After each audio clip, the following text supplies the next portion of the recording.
আসসালামু আলাইকুম এভরিওয়ান, সবাই কেমন আছেন? আশা করি সবাই ভালো আছেন। আজকে আপনাদের সাথে খুবই মজাদার একটা পাকোড়া তৈরি করে দেখাবো। অনেকে তো সবজি পাকোড়া খেয়েছেন, আলুর পাকোড়া খেয়েছেন, পেঁয়াজের পাকোড়া, নানা ধরনের পাকোড়া খেয়েছেন, পেঁপের পাকোড়া কেউ কখনো খেয়েছেন, যা খেতে কিন্তু অসাধারণ। আজকে আমি পেঁপে দিয়ে খুবই মজাদার একটা পাকোড়া তৈরি করে দেখাবো, যে অনেকক্ষণ পর্যন্ত ক্রিস্পি রেখে এই লোভনীয় পাকোড়াটা উপভোগ করতে পারেন।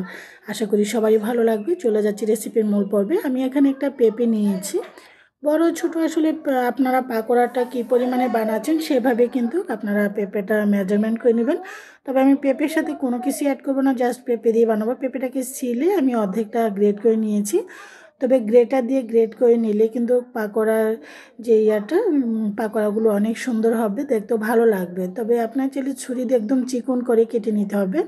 গ্রেটার দিয়ে গ্রেট করে নেওয়ার পরে এই যে দেখুন, কারণ যেহেতু আমি পেঁপেটাকে কেটে সুন্দর করে ধুয়ে পরিষ্কার করে নিয়েছি, এটা আর আলাদা করে ধোয়ার কোনো প্রয়োজন নেই। এখানে আমি 1 কাপ পেঁয়াজ নিয়েছি 15 থেকে 16টি কাঁচামরিচ, 1 চামচ চিলি ফ্লেক্স।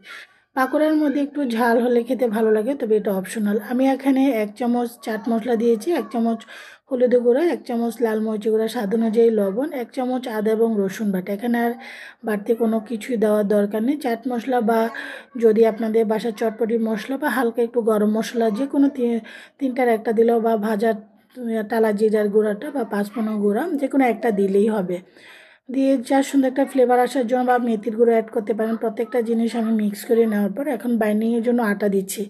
আটাটা আমাদের সবার বাসায় কম বেশি থাকে, সেজন্য আমি আটাটা ইউজ করছি। আমি এখানে 2 চামচ কর্নফ্লাওয়ারও দিয়েছি, এতে করে উপরেরটা ক্রিস্পি থাকবে, ভিতরটা সফট থাকবে। আপনারা অনেক পর্যন্ত রেখে এটা খেতে পারেন।